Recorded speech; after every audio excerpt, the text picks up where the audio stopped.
you that as of this morning, you have raised $114,000 for research.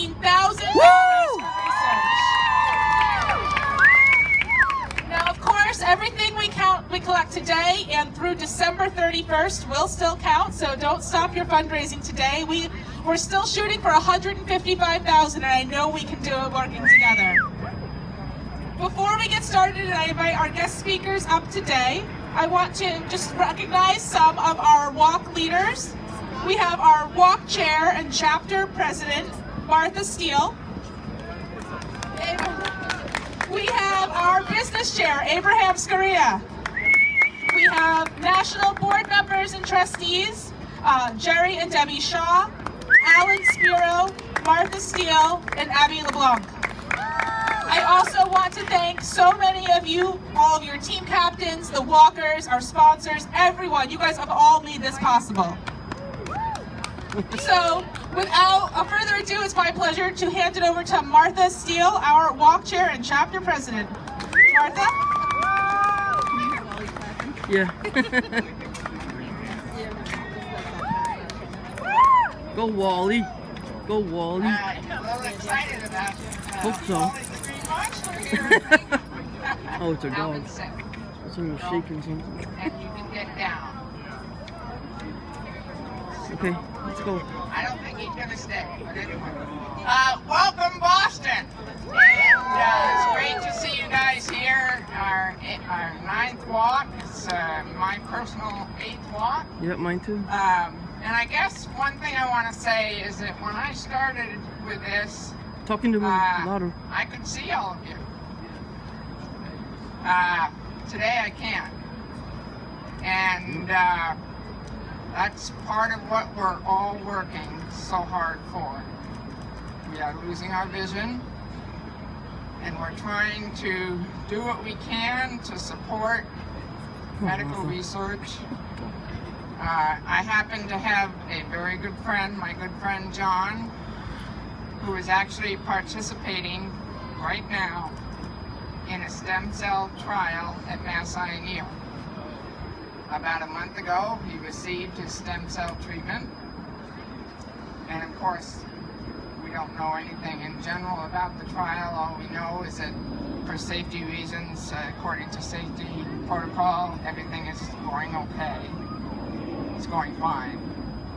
But my point here is that here we are in stem cell clinical trials. This is not the only one. We have many other trials that are going on thanks to the support of people like you. And I know we're not going to have a treatment tomorrow, but my goodness, I have to say I sort of see the light at the end of the tunnel. When you think about where you were 40 years ago, when you think about where you were even 10 years ago, never mind 5 years ago, I like to tell people I had a long conversation with a leading researcher, a guy named Ed Stone out at the University of Iowa, who's also doing some stem cell work. Conversation with him a couple of months ago, and he made a comment that to me was very striking as a leading researcher and someone very, very knowledgeable about the field that he's been in for a long time. He said in the last 6 months, the advances that have been made are absolutely stunning. And so that doesn't, as I say, mean we got treatments tomorrow, but boy, we're a lot closer than we were, and we just need to keep pushing. Next year, the year after, the following year, until we get treatments. And we need to encourage collaboration and communication with and among the research community. So thank you so much. There are now over 100,000 participants nationwide, over 1,000 VisionWalk teams nationwide in over 40 states, so over 40 walks nationwide. VisionWalk, since its inception, has raised over $41 million. Boston itself has raised over $1.3 million, and every single dollar counts. So thank you so much, and I can't wait to see what we're going to do in our 10th year next year. We'll work very hard to make it an alumni year. Let's get all the teams back just to celebrate how far we have come. So thank you so, so much. And I think we'll have a great walk today. So thank you, and I will now introduce you to our lead sponsor, Sparks Therapeutics, and Monique da Silva, who is somewhere around here.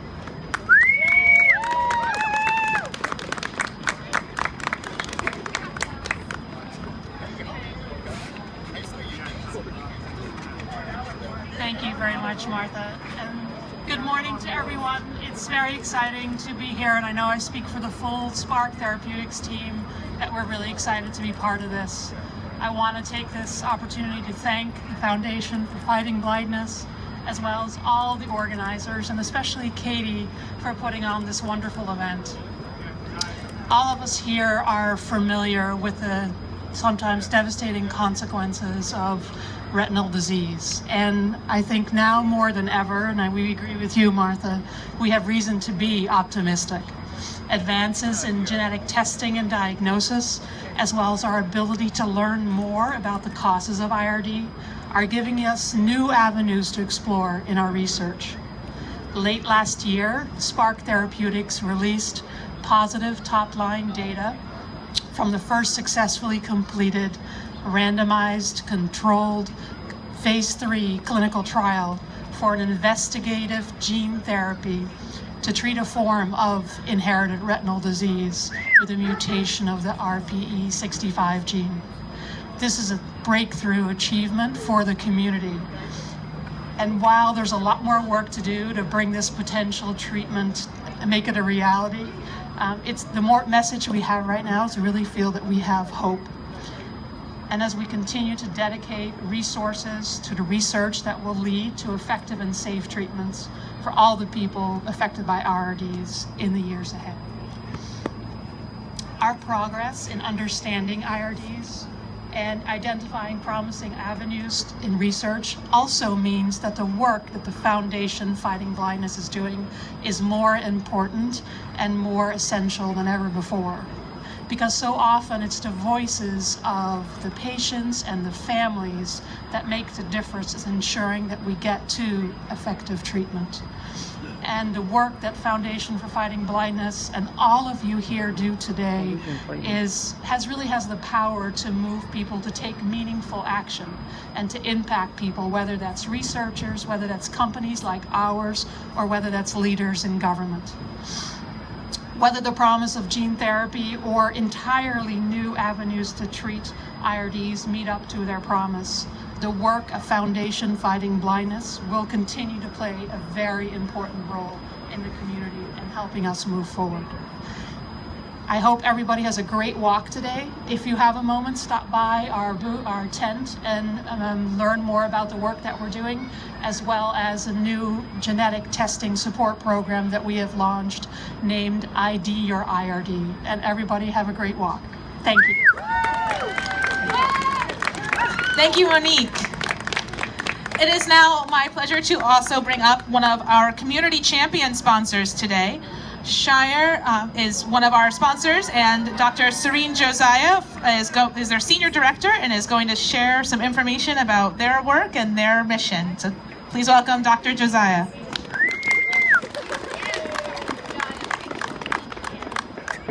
Thank you, everybody. It's truly a pleasure to be here. And I'm also pleased to have up here with me Indira Prasad. Hello, everyone.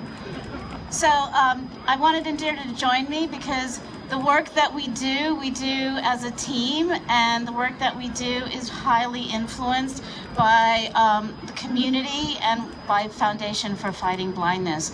We have a program in retinitis pigmentosa, in particular in autosomal dominant retinitis pigmentosa. For those of you that are aware of this disease, you know that it is slowly progressing and it is rare. Because of that, there's actually very little that's understood about the disease, about the genetics, how it progresses. and we are committed to finding therapies for retinitis pigmentosa. To this end, we are running a natural history study. You can find it on clinicaltrials.gov. And we are committed to understanding how this disease progresses, doing the basic clinical research in order to work towards a therapy for this disease. This is in the context of an overall commitment that Shire has to the retina and to diseases in the back of the eye, and we work very closely with Foundation for Fighting Blindness. My experience with Foundation is really positive. They bring two important aspects to us. They help us understand and work with the advocacy community so that the things that we do really can translate to patients. Without that, for me as a scientist, there's very little value to the drugs that we would be bringing. We really want them to make a difference for people that need them. The other is that the foundation, through its core group of people, scientists and clinicians, really work on understanding the disease. They do that by funding academic researchers. They do that by helping companies spin off. And collectively, it builds the community that we need to understand and translate ideas into drugs for patients. So I'm really proud to be here and represent the community, both the Shire community of researchers and scientists, and all of the people that make this work fun and effective, and also to work with the people, the families, the caregivers, the communities that we really hope to positively impact. So thank you all. Thank you. Thank you to all of our sponsors and everyone here today. You guys are all making such a difference. And now I would like to bring up our business chair, Dr. Abraham Scuria, to come and share a little more about the research and all our sponsors today. Hello, good morning. Good morning. So on behalf of the Foundation Fighting Blindness, a big thank you for all of you who show up here on a chilly morning. And can I have a show of hands of people who are walking for the first time? Wow, it's almost half of the crowd. A big applause for these folks. Yes. Okay. So I have the pleasure of thanking all of the people who have contributed to make this walk a big success. And just so I don't forget all the names, I have a list from Katie here. So thank you to, we'll hold applause till the end. I have a long list of people I want to thank. First, our national partners, Genentech and Regeneron. Lead sponsor, Spark Therapeutics. Community champion sponsors.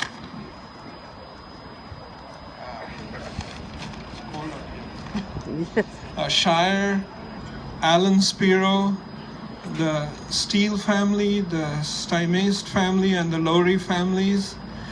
Thank you to our community captain sponsor, the Shaw family. Thank you to our community lead sponsor, AGTC.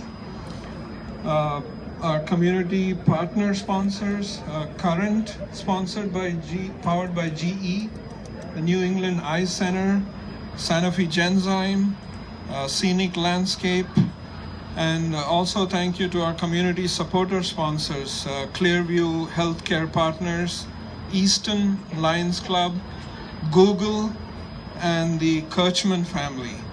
And also thanks to Essentia Water for keeping us hydrated today, and Trader Joe's for making sure that we have enough potassium. And so a big round of applause to all our sponsors. And like all the previous speakers said, you know, the FFB has been doing a fantastic job over the years, raising money and connecting the basic research scientists with the clinicians and with companies so that we can push forward these discoveries from the labs and turn them into, hopefully into, cures for blindness. Okay, so I thank you all for coming up this morning, and enjoy the walk. And they promise it's going to get warmer as you start walking, okay? I don't know. Thank you, Abraham. Thanks, Abraham.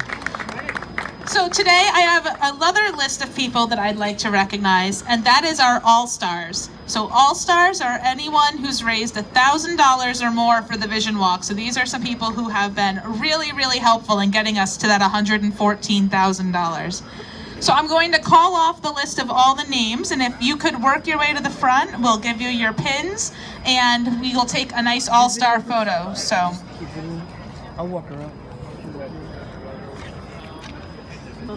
we have a lot of All-Stars here, so please bear with me. The first is Jane Connett, and then we have John Desjardins, Grace Desjardins, and Hannah Desjardins, Heather Garbett, Herb Harris, Scott LeBlanc, Abby LeBlanc, Judy McKenzie, Bill Power, Paul Pretentis, Sarah Regan, Jessica Sacchetti, Jerry Shy, Heather Shy, Martha Steele, Kevin Trainer, Frank Trainer, and Laureen Jones.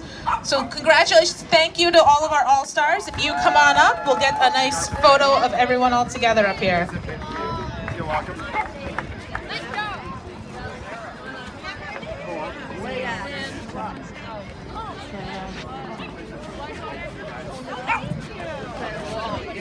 Of course. You want to get up there, Grace? Come on up.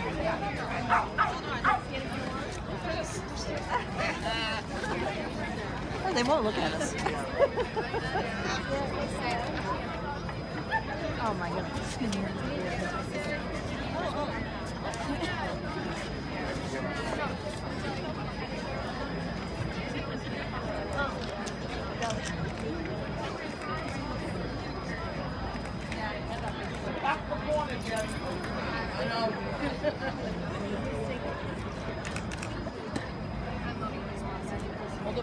We have an excellent group of All-Stars up here. Thank you guys so much.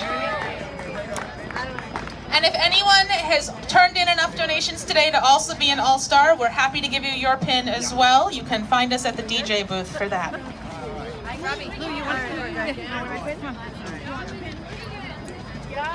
I'd also like today to recognize some of our top fundraising teams. Again, you guys have done an amazing job this year.